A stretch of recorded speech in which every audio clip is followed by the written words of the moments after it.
Irmãos, 1 Coríntios, capítulo 1, verso 2. Quero meditar apenas nesse versículo.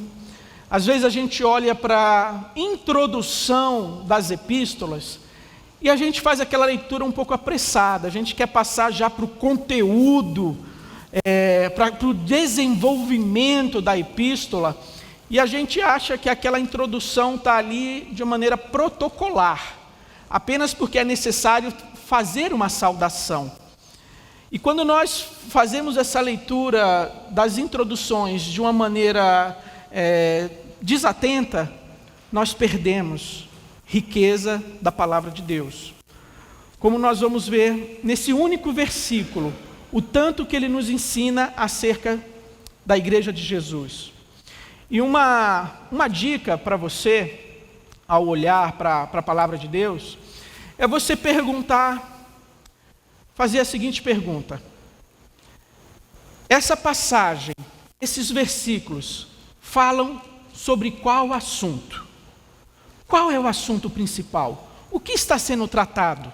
O que Jesus está falando? O que Paulo está ensinando nessa passagem? Qual é o assunto principal? Identifique esse assunto. E depois você vem com a próxima pergunta: o que ele fala sobre esse assunto? De que maneira ele desenvolve esse assunto?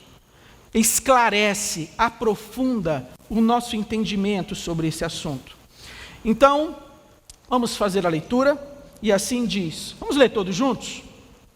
A igreja de Deus que está em Corinto, aos santificados em Cristo Jesus, chamados para ser santos, com todos os que em todo lugar invocam o nome de nosso Senhor Jesus Cristo, Senhor deles e nosso. Amém. Então, irmãos, esse versículo que nós lemos, ele é direcionado inicialmente, os primeiros leitores, destinatários, à igreja que está em Corinto. E Corinto fica aqui na região da Acaia, e ela está localizada naquele istmo, que é uma pequena faixa de terra, que liga esse Peloponeso, essa região toda do Peloponeso, ao restante da Grécia. Então, Corinto é essa pequena faixa de terra, né? Então, ali está a cidade de Corinto, uma cidade importante, como rota comercial, uma metrópole. Muitas pessoas de diferentes culturas, de diferentes lugares, transitavam por Corinto. Ali era o lugar dos negócios, da riqueza, do dinheiro, era o lugar da cultura. E a igreja de Corinto foi plantada nesse lugar. Então, como nós já temos falado, uma importância comercial, mas também um lugar de idolatria extrema. Haviam ali vários templos dedicados aos mais diversos deuses. Ao longo da mensagem nós vamos destacar alguns deles, mas era uma cidade onde reinava a idolatria e a imoralidade. Até porque essa imoralidade estava também associada a alguns cultos, a algumas religiões, a alguns atos de adoração. Haviam ali prostitutas cultuais. Na época, chegou-se até a criar verbetes na língua grega com relação à moralidade dos coríntios. Quando as pessoas diziam assim, vamos corintianizar, né? Criaram esse verbo. E ele significava o seguinte: vamos cair na gandaia, vamos cair na lama, na carne, no pecado.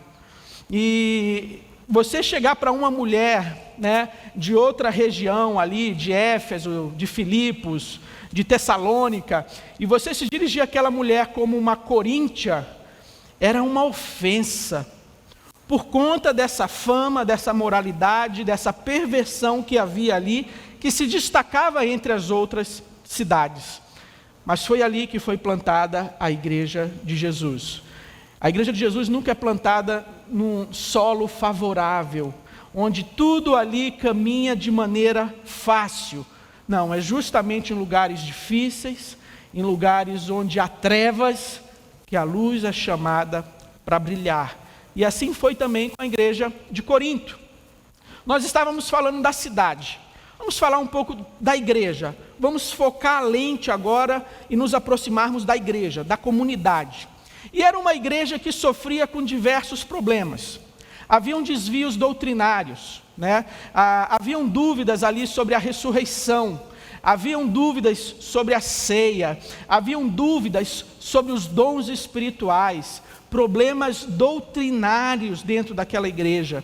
Haviam problemas de divisão, de partidarismo. Eu sou de Paulo, eu sou de Apolo, eu sou de Pedro. Não, que isso, eu sou de Jesus. Na celebração da ceia, pessoas comiam da ceia primeiro, se banqueteavam, e outras comiam migalhas, porque o pessoal trazia de casa parte da sua refeição, para fazer uma grande refeição comunitária, quando da celebração da ceia. E assim uns comiam e demonstravam o quanto eram abastados, enquanto outros ficavam ali olhando, e traziam ali aquela sua marmitinha simples, modesta.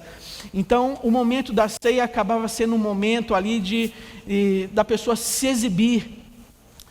Divisões no capítulo 11, quando vai falar do feminismo dentro da igreja, que se levantou contra a liderança apostólica, pastoral. Havia ali irmãos que estavam levando outros irmãos aos tribunais pagãos, aos juízes pagãos. Problemas entre irmãos que não conseguiam ser resolvidos internamente, tinham que chamar os pagãos para resolver.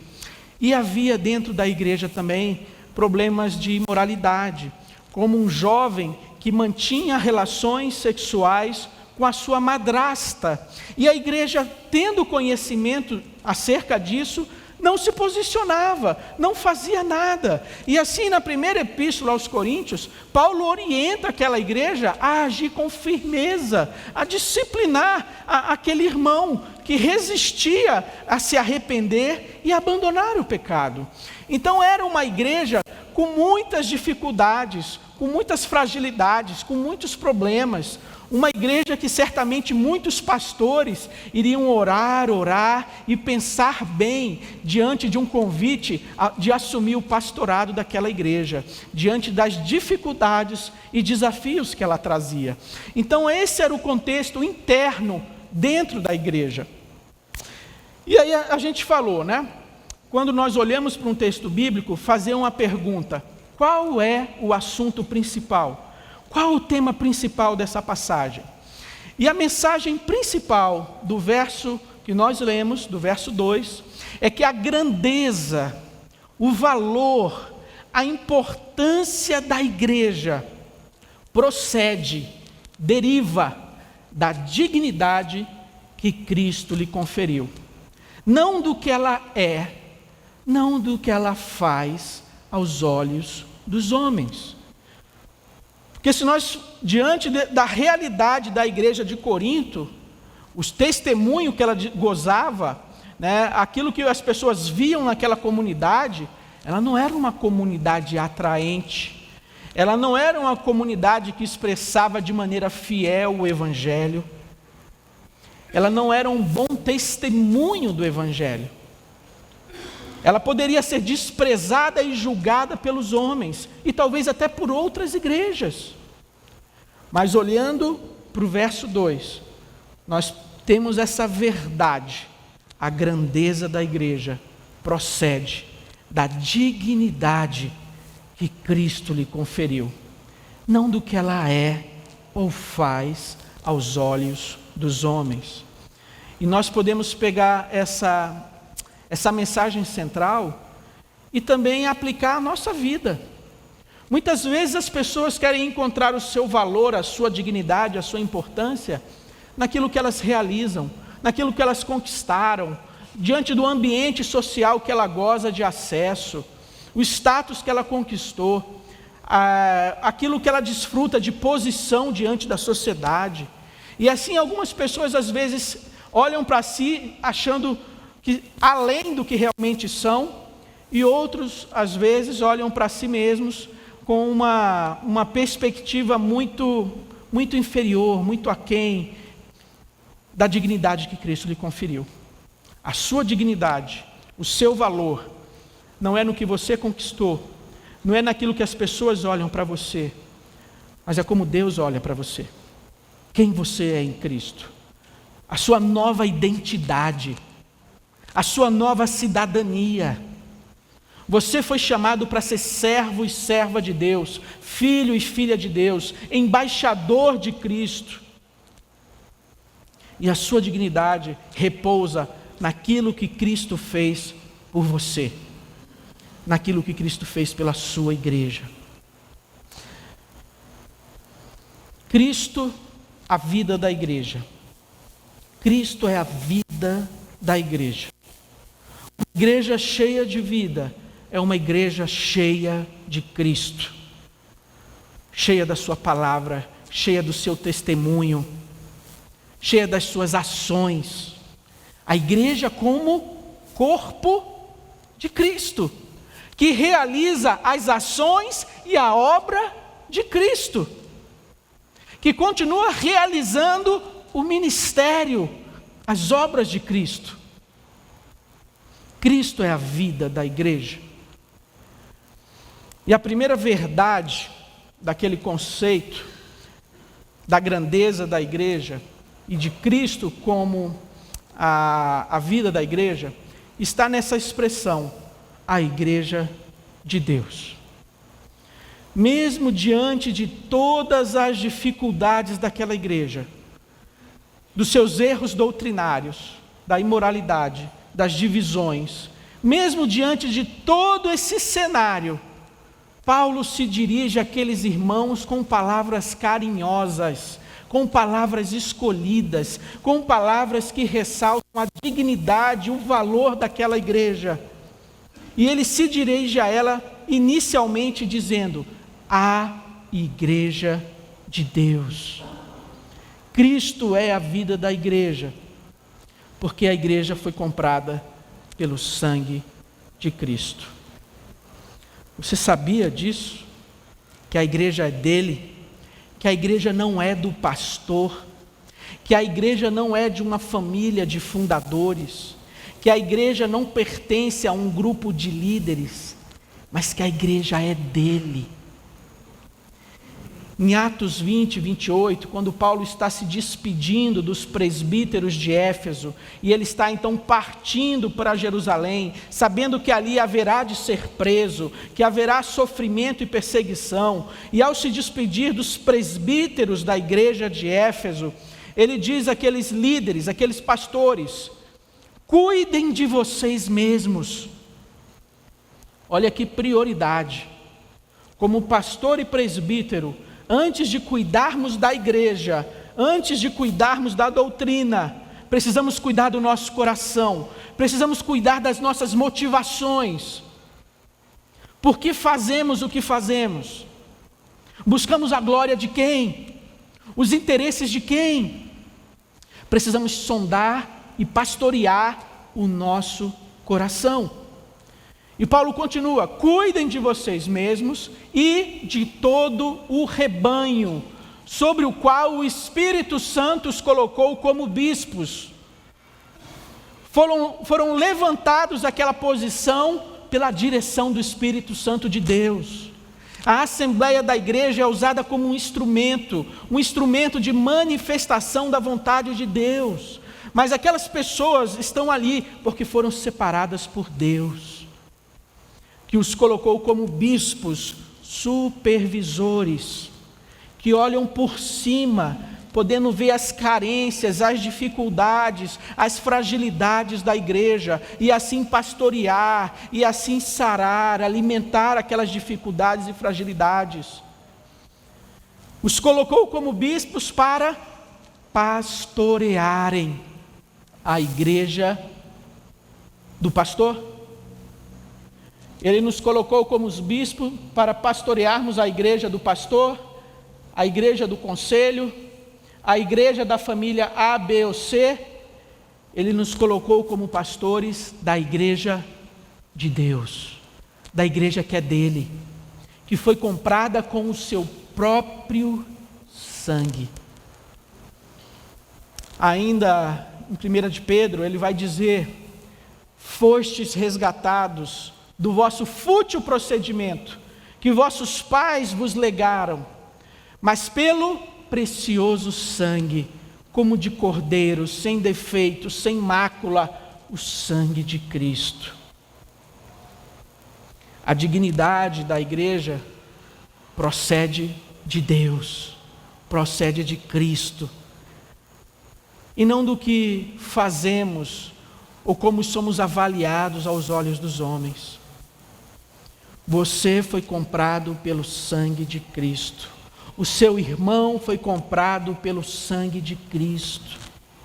E assim, quando você é tentado a fazer um comentário mordaz, um comentário malicioso, um comentário que às vezes põe em dúvida a honra, a dignidade do seu irmão, se lembre, ele foi comprado pelo sangue de Cristo. Deus derramou o seu sangue por ele. Quando você se sentir tentado a falar mal da igreja, a criticar a igreja de Jesus, talvez a zombar da igreja de Jesus, lembre-se, ela foi comprada com o sangue do próprio Deus, o Deus Filho encarnado.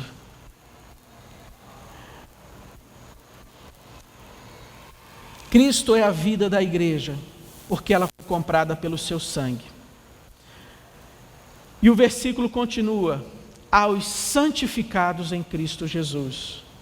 Cristo é a vida da igreja, porque a igreja é composta por pessoas santificadas pela obra de Cristo.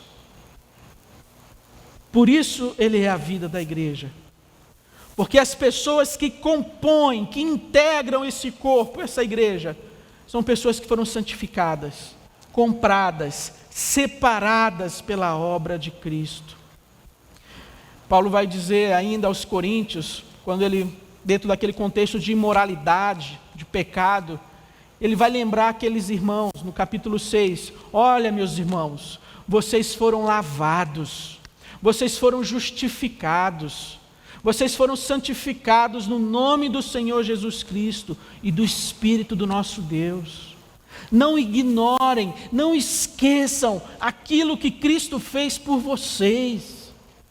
Hebreus 10:10, o autor de Hebreus vai dizer que temos sido santificados por meio da oferta do corpo de Jesus, do sacrifício de Jesus. Assim, meus irmãos, a igreja é composta por pessoas santificadas. A verdadeira igreja de Deus, a igreja de Jesus. Pessoas que foram compradas, foram lavadas, foram separadas. Por isso nós devemos tratar o nosso irmão com amor, com respeito, com misericórdia, diante dos seus erros, diante das suas falhas, procurando agir de uma maneira pastoral. Parece que às vezes algumas pessoas têm alegria diante do pecado de um irmão, diante da queda de um irmão, diante de um momento de dificuldade na vida interna de uma igreja. E às vezes fazem comentários demonstrando alegria diante das falhas da igreja, do pecado de um irmão. Que nós possamos nos entristecer como corpo, por aquele que sofre, por aquele que caiu, por aquele que precisa de arrependimento, por aquele que precisa ser resgatado. E que Deus lance para fora de nós todo sentimento de autojustificação, de autopiedade. Quando nós somos tentados a nos considerar melhores do que os outros, superior aos outros, mais santo, mais piedoso do que o outro, que Deus nos guarde, nos livre de sentimentos dessa natureza, mesmo que às vezes não sejam externados publicamente, mesmo que estejam ali de maneira velada no nosso coração, no nosso íntimo. Eu sabia, eu conheço esse irmão, de outros acampamentos, não é de outros carnavais, né? Eu conheço esse irmão de outros acampamentos. Era questão de tempo. Eu falei, eu te disse, que nós possamos vigiar as nossas palavras, os nossos comentários, porque o nosso irmão foi lavado e santificado pelo sangue de Jesus. Cristo é a vida da igreja, porque a igreja é de Deus, porque a igreja é composta de pessoas que foram santificadas pela obra de Cristo. Mas Cristo é a vida da igreja, porque a igreja é chamada para ser santa, assim como Cristo é. Pastor, o senhor não está repetindo? Nós acabamos de falar de santificados, está falando a mesma coisa? Aparentemente, mas não é a mesma coisa. Quando nós falamos que a igreja é composta por pessoas que foram santificadas pela obra de Cristo, nós estamos falando do que Ele fez por nós, do que Ele fez por você, ao se entregar no Calvário de maneira substitutiva, vicária. Ele nos separou, Ele nos tirou de um mundo em corrupção e nos transportou para o seu reino de luz.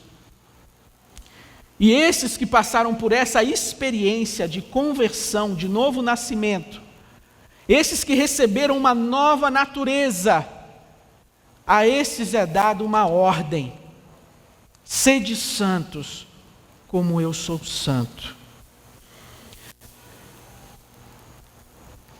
Como eu falei, na cidade de Corinto, haviam muitos templos, muitos deuses, muita idolatria. E ali havia um templo dedicado a Afrodite. Nesse templo haviam prostitutas cultuais que saíam às ruas durante o dia, convidando os homens para adorar Afrodite, para cultuar Afrodite. E durante aquele culto havia ali prostituição, licenciosidade. E era no meio dessa cidade que Deus chama os crentes da igreja de Corinto para serem santos, para serem conformes à imagem de seu Filho. Apocalipse vai dizer: continue o injusto a praticar injustiça, continue o imundo a se afundar na sua imundície, mas que o justo pratique a justiça, e que aquele que é santo continue a se santificar mais ainda. Esse chamado para a santidade não é dado ao mundo, porque o mundo não pode atender. O mundo não tem condições de ouvir, entender e atender o chamado à santidade. O chamado ao mundo é um chamado ao arrependimento, é um chamado ao novo nascimento, à conversão, o anúncio das boas novas. O chamado ao mundo é um chamado ao arrependimento. Mas aqueles que já foram santificados, separados, salvos, nós somos chamados para sermos santos. E isso nos é possível buscar e crescer em santidade, porque já nos foi dado o Espírito Santo de Deus. Ele já habita naqueles que receberam a Cristo como Senhor e Salvador de suas vidas. Quando ouvistes a palavra, quando crestes, quando arrependestes, vocês foram batizados no Espírito Santo de Deus. E porque Ele habita em vós, você pode atender esse chamado e ser santo, assim como Cristo é. Que a igreja é composta por pessoas santificadas? Todos são.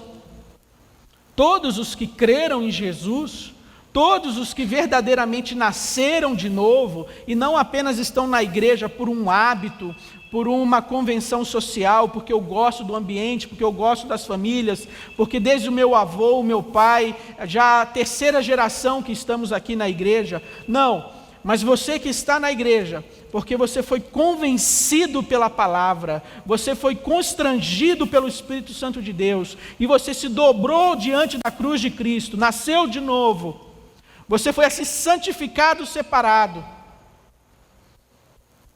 Todos aqueles que receberam a Cristo foram santificados. A pergunta é: todos estão se santificando? Todos estão respondendo a esse chamado? Todos têm colocado a sua vida diante da palavra e têm feito a sua confissão diária, têm feito um compromisso com o Senhor de mudança, de crescimento, de se despir das ações do velho homem, do velho Edilton, com os seus pecados, suas paixões. Eu tenho renovado a minha mente, o meu pensar, o meu sistema operacional tem sido transformado e mudado. E a partir dessa mudança de mente, eu tenho me renovado, me revestido de novas obras, de novas ações, de uma nova postura. Que todo salvo em Jesus é santificado, nós sabemos. A pergunta é: todos esses salvos separados em Cristo estão buscando a santificação? Cristo é a vida da igreja também por causa dessa expressão, com todos os que em todo lugar. E aqui a verdade, a lição, é que a obra de Cristo alcança todas as nações e etnias. A obra, o sacrifício, o amor de Cristo alcança todas as nações e etnias. Deus disse a Abraão em Gênesis 12: em ti serão benditas todas as famílias da terra. Na NVI vai dizer: por meio de você, todos os povos da terra serão abençoados. E aqui em Gênesis 12 já indicava essa universalidade do Evangelho. A salvação não era apenas para o povo judeu, não era apenas para uma elite, um grupo escolhido, mas era para toda a tribo, língua, povo e nação, como no texto que lemos em Apocalipse 5, no início do culto, quando ali estavam os anciãos, os anjos, e haviam miríades e miríades, milhares de milhares, de toda a tribo, língua, povo e nação. E por isso Jesus disse: ide, fazei discípulos de todas as nações. No grego ali, etnias, etnê, de todas as etnias. Às vezes nós vemos igrejas que fazem uma opção pelo pobre, uma opção pela classe A, uma opção pelos jovens, e vira uma igreja de gueto, uma igreja apenas de um público-alvo específico. E quando nós vemos Paulo nas pastorais aconselhando Timóteo e Tito, ele fala: Timóteo, você deve tratar com o mais idoso como se fosse um pai. Você deve tratar com o que é mais jovem como se fosse um irmão. E assim a igreja de Jesus, nós convivemos todos juntos. Nós aprendemos a respeitar e aceitar o outro. Nós não precisamos ser uma igreja apenas de pessoas que têm os mesmos interesses e pensam da mesma maneira. Apocalipse 5,9 diz: compraste para Deus com o teu sangue os que procedem de toda tribo, língua, povo e nação. A igreja de Jesus alcança pessoas de toda a tribo, língua, povo e nação. Deus não faz acepção de pessoas. Olhando a condição econômica, a condição social, Ele deseja alcançar todas as tribos, línguas, povos e nações. Mas Cristo também é a vida da igreja, porque esses que foram santificados, esses que são chamados à santidade, esses que foram alcançados de diferentes lugares e nações e línguas, eles têm uma coisa em comum: eles invocam apenas o nome de nosso Senhor Jesus Cristo, Senhor deles e nosso. Isso é um fator de convergência, de unidade, de identidade desse povo. Nós nos reunimos ao redor da cruz, nós nos reunimos ao redor do Cordeiro. Ele é o nosso Senhor, o nosso Rei, a cabeça da igreja. Jesus é o fundamento, o alicerce, o cabeça que dá direção, que governa. Isso dá unidade ao povo de Deus.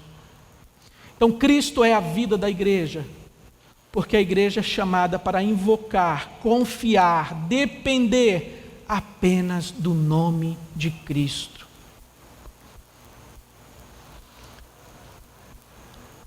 Invocar o nome de Cristo é uma prática que reflete a esperança de encontrar socorro divino somente nele. O salmista vai dizer que o meu socorro não vem de carros, de cavalos, de príncipes, de exércitos. O meu socorro vem do Senhor. Elevo os meus olhos para os montes, de onde me virá o socorro? Nos montes eram construídos os altares às divindades. Nos montes eram construídos as cidades edificadas e fortalecidas, e as cidades cercadas por muros. E quando eu olho para o monte, eu posso esperar o socorro dos deuses, dos ídolos, porque os altares estão ali. E quando eu olho para os montes, eu posso esperar o socorro do exército humano, vindo reforço, vindo apoio, para nos ajudar naquele combate, naquela guerra. Mas o que o salmista diz é: não, eu olho para os montes, eu não espero nos ídolos, eu não espero no exército humano, eu olho para os montes, e o meu socorro vem do Senhor. Elevo os meus olhos para os montes, de onde me virá o socorro? O meu socorro vem do Senhor, que fez os céus e a terra. Não, isso aqui não é nenhum santuário dos nossos dias. Porque isso aqui era o templo de Asclépio, o deus da cura. Quando as pessoas tinham ali suas enfermidades, doenças, elas compravam membros do corpo humano feitos ali de gesso, de barro, e levavam ao templo de Asclépio, buscando uma graça, uma bênção, uma cura. Infelizmente as coisas não mudaram. Você pode ir em alguns santuários religiosos aí, e você vai encontrar salas iguais a essa. A diferença é que agora os membros são de cera, mas eles continuam sendo vendidos e sendo fonte de lucro. E ali tinham braços, pernas, orelhas, pessoas que estavam com dificuldade de ouvir. E a esperança dos coríntios estava na misericórdia e no poder de Asclépio. Mas, meus irmãos, hoje nós vivemos numa época onde a Igreja de Jesus, onde irmãos têm deixado de confiar no poder de Cristo para depender da oração de homens, oração poderosa, oração de guerra, oração profética, campanha disso, campanha daquilo. E eu fico aguardando o agir de Deus na minha vida, se eu adquirir ou comprar uma plantinha que veio de Israel, um óleo de Israel, se eu beber um copo de água que estava em cima do rádio ou da TV, eu vou fazer uma visita ali para a tia não sei quem, para a avó não sei quem, porque ela vai orar por mim. E assim eu vou transferindo para pessoas, para coisas, elementos, a minha esperança de que a minha vida vai mudar, de que o meu problema será resolvido, se eu buscar a oração certa, se eu tiver a atitude certa. Então não saia de casa sem fazer a sua oração de guerra. E na sua oração de guerra você vai pisar no inimigo, você vai colocar o capacete, vestir a armadura, pegar o escudo, e só depois de você fazer essa oração você sai de casa. Porque aí você está protegido, o inimigo está amarrado, e mal nenhum vai te acontecer. E o camarada mal consegue sair de casa carregando aquela armadura. Superstições. A pessoa coloca a sua esperança no homem, na oração poderosa, em comprar este ou aquele amuleto. A nossa esperança deve estar em Cristo. Você deve entender que o seu socorro, que a resposta para a sua vida vem do Senhor e da sua palavra. Nós precisamos crescer no conhecimento da palavra de Deus. Às vezes eu vou lá pedir para uma pessoa orar por mim, para eu saber qual é a vontade de Deus, mas eu não dedico tempo para estudar essa palavra, para conhecer esse Deus, conhecer o seu caráter, as suas obras, os seus feitos, os seus mandamentos, e assim saber o que Ele quer de mim. Mas eu prefiro terceirizar, dar menos trabalho. Eu vou ali na casa da irmã tal, e ela vai orar, ela vai dizer, ela vai impor as mãos, e eu vou sair de lá com uma resposta. É como aquela pessoa que chama um pastor para ir na casa dela para orar por um filho. Pastor, ore pelo meu filho, ele está com uma doença terrível. E aí o pastor vai, alegre por aquela oportunidade de testemunhar, de levar a palavra. E depois vem o irmão e fala: pastor, o senhor foi o quinto. Lá já foi um padre, lá já foi um espírita, lá já foi um curandeiro, já levou as ervas, já fez a oração disso e daquilo. Isso é invocar apenas o nome de Cristo? Isso é confiar apenas no nome de Cristo? Não. Isso é igualar Cristo com todas as ofertas que estão na prateleira do mercado. Cristo é igual e mais uma opção, mais uma possibilidade como tantas outras. Então, meus irmãos, relembrando a mensagem central, a grandeza da igreja procede da dignidade que Cristo lhe conferiu, não do que ela é, não do que ela faz aos olhos dos homens. Cristo é a vida da igreja, porque ela foi comprada pelo sangue de Cristo, porque ela é composta por pessoas santificadas pela obra de Cristo, porque ela é chamada para ser santa, assim como Cristo, porque a obra de Cristo alcança todas as nações e etnias dentro dessa igreja, desse corpo, dessa família, e porque essa igreja e esse povo confia, invoca, depende, espera apenas na ação e no poder de Cristo.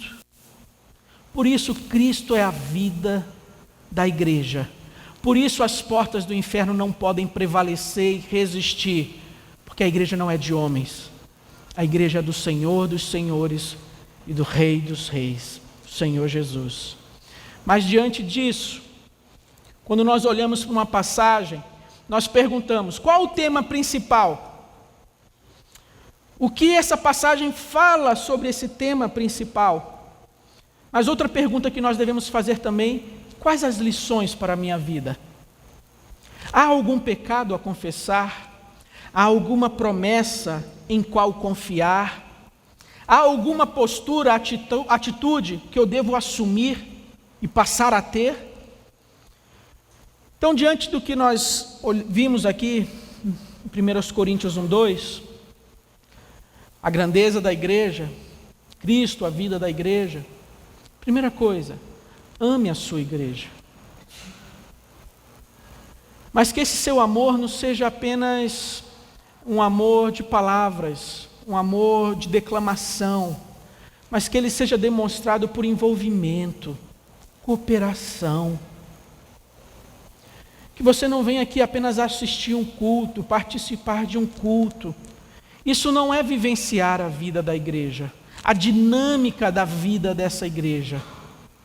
Participe, se envolva das sociedades internas, do trabalho de jovens, de adolescentes, trabalho de homens, trabalho de mulheres, trabalho de casais, trabalho de evangelismo e ação social, tantas coisas que a igreja desenvolve e realiza, são oportunidades de você se envolver, de você fazer amizades, estreitar relacionamentos, contribuir com seus dons, com seus talentos. A igreja é cheia de tantas pessoas com tantas capacidades e habilidades, pessoas que se destacam na sua área de atuação profissional, mas às vezes dentro da igreja tem uma participação tão pequena, tão discreta, diante de tantos dons e talentos que Deus te deu, para abençoar e edificar esse corpo. Ame a sua igreja. Não nutra no seu coração um sentimento de indisposição, de crítica, de aversão. Ore a Deus para Ele tirar isso do seu coração.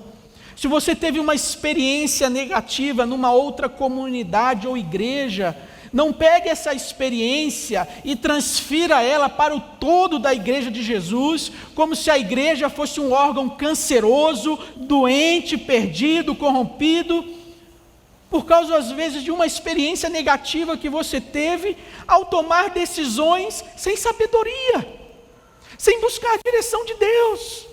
E você vai atrás de pastores, de pregações, de movimentos, e se decepciona e se frustra, e depois você se volta contra a igreja, e o problema é a igreja.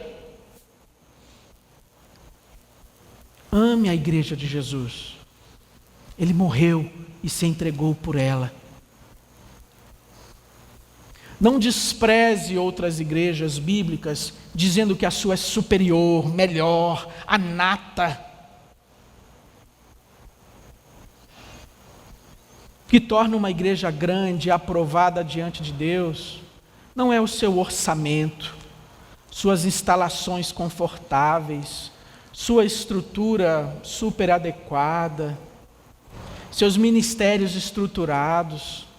A igreja de Laodiceia, em Apocalipse 3, dizia: somos ricos, estamos abastados, nada nos falta. Essa era a autoavaliação, esse era o autoexame. Somos ricos, nada nos falta. Mas você sabe o que Jesus disse daquela igreja? Você é pobre, cego e nu. Às vezes a gente vai mais para alguns bairros mais distantes, mais afastados, e ali a gente vê uma igreja de Jesus, de pessoas que amam a Jesus, de um pastor que tenta ser fiel à palavra de Deus, e às vezes há no nosso coração uma certa discriminação, preconceito, uma atitude de soberba, de orgulho, porque essa igreja aqui não está no meu nível. Que Deus tenha misericórdia e nos guarde. O que Deus busca em nós é uma atitude, uma postura correta, de amor, de misericórdia, de pessoas que buscam a santidade, de que a palavra de Deus ali, ela ocupa a centralidade do culto, da adoração. Não despreze outras igrejas bíblicas que tentam ser fiéis ao Evangelho e pregar a palavra de Deus. Fuja de comunidades que se dizem igreja, mas não apresentam esses elementos, não apresentam esses indícios, onde essa palavra é dispensável e descartável, onde o mais importante é a experiência humana, a motivação humana, onde os cânticos, a adoração, tudo é voltado para o homem, onde o Senhor Jesus está do lado de fora da igreja, perguntando se pode entrar, onde o evangelho é distorcido e deturpado, onde o evangelho não é pregado. Fuja dessas comunidades, mesmo que elas estejam com gente saindo pela janela. Não é o povoamento, a quantidade de pessoas dentro dessa igreja que será um indicativo da fidelidade, da seriedade dessa igreja. E Paulo já alertou isso nas pastorais. Timóteo, Tito já fala que as pessoas nos últimos dias querem ser enganadas, sentindo coceiras nos ouvidos, darão ouvidos a falsos mestres e irão se cercar de falsos mestres. Então fuja dessas igrejas onde o evangelho, a palavra de Jesus não é pregado, onde a evidência não é para Cristo e sua palavra, mas para o homem, para o líder, para o seu carisma, sua personalidade. Cuidado, ore a Deus, quando você tiver que tomar uma decisão de se fixar, de congregar numa igreja, que você não olhe apenas aspectos humanos, de conforto, de estrutura, de nível da igreja. Olhe o nível do púlpito, do alimento que você vai receber, do alimento que seus filhos vão receber. Sendo parte da igreja, harmonize sua vida com o que ela é. Santifique-se, se prepare. Não seja condescendente com o pecado na sua vida, mas que você possa se entristecer, lamentar e pedir a graça, a misericórdia de Deus. Que você possa levar isso a sério na sua vida e se harmonizar com o que a igreja é. Pessoas que são chamadas para serem santas como Cristo é. Busque, confie e dependa apenas de Cristo para encontrar socorro e solução para os seus problemas. Não serão os homens, não serão soluções mágicas, mas será o Senhor Jesus que vai nos conduzir, nos dirigir dentro da sua vontade. É Ele que vai trazer resposta certa e segura para a nossa vida, para os nossos dilemas. Que diante disso nós possamos nos autoexaminar, nos autoavaliar. Eu tenho entendido qual o valor da Igreja de Jesus? Ou eu trato ela como uma organização qualquer, como uma ONG qualquer? Não dependo dela, não preciso dela, posso seguir a Jesus e viver o cristianismo sem a igreja. Cuidado com pensamentos dessa natureza. Cuidado com uma atitude crítica, de aversão à igreja e ao povo de Deus. Peça para Deus lhe ajudar a lidar com traumas sofridos, com dificuldades enfrentadas no passado, para que isso seja curado, para que isso traga crescimento, para que isso traga amadurecimento, e não que isso seja uma muleta, uma desculpa para uma vida de indiferença, de estar alheio, de estar apenas observando. Para Jesus, cura, restaura completamente, e que eu possa voltar a viver intensamente a vida da igreja. Ame a sua igreja. Reconheça a grandeza e a dignidade dela. Se envolva. Use seus dons, seus talentos. Porque você não faz isso para o pastor Edilton, você não faz isso para o conselho, você não faz isso para o Roberto Brasileiro, você não faz isso para quem quer que seja. Mas por aquele que por você morreu e ressuscitou na cruz do Calvário, diante de quem um dia você vai se apresentar diante dele e levando nas suas mãos aquilo que a sua vida produziu, não para alcançar a salvação, mas por ser salvo, por gratidão, por reconhecimento de tudo que eu recebi. Então agora sim eu vivi a minha vida e fiz isso ou aquilo pela graça de Deus, para a glória de Deus. Se envolva e seja uma bênção na vida da sua igreja, não pelos homens, mas pelo Senhor, diante de quem um dia você vai se apresentar. E que aquele dia não seja dia de constrangimento, não seja dia de esconder o rosto, mas que você possa se apresentar diante de Jesus com alegria, com confiança, porque você fez o seu melhor.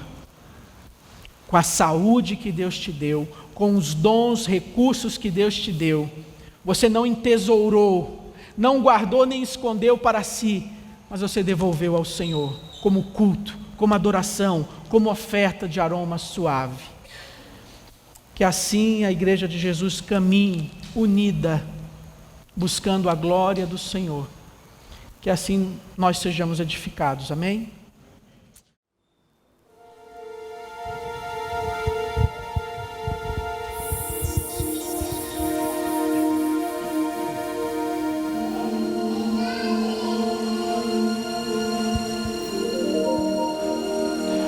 Na oração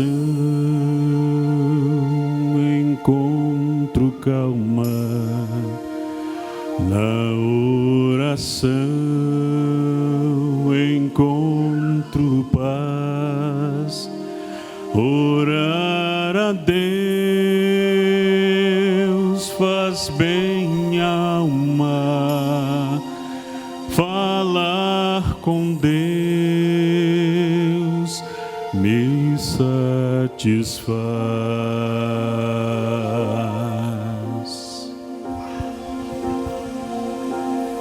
Falar com Deus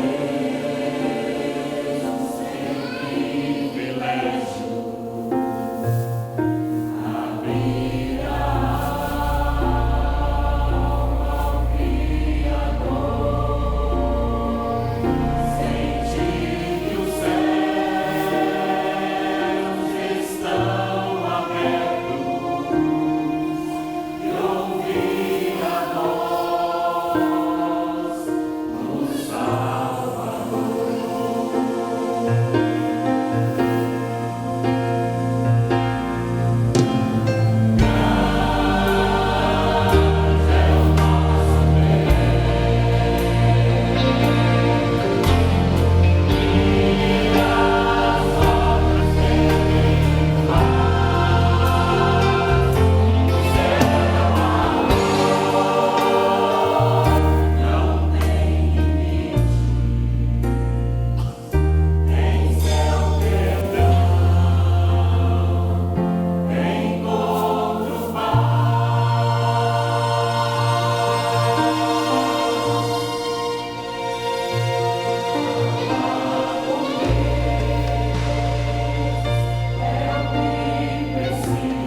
perdão encontra.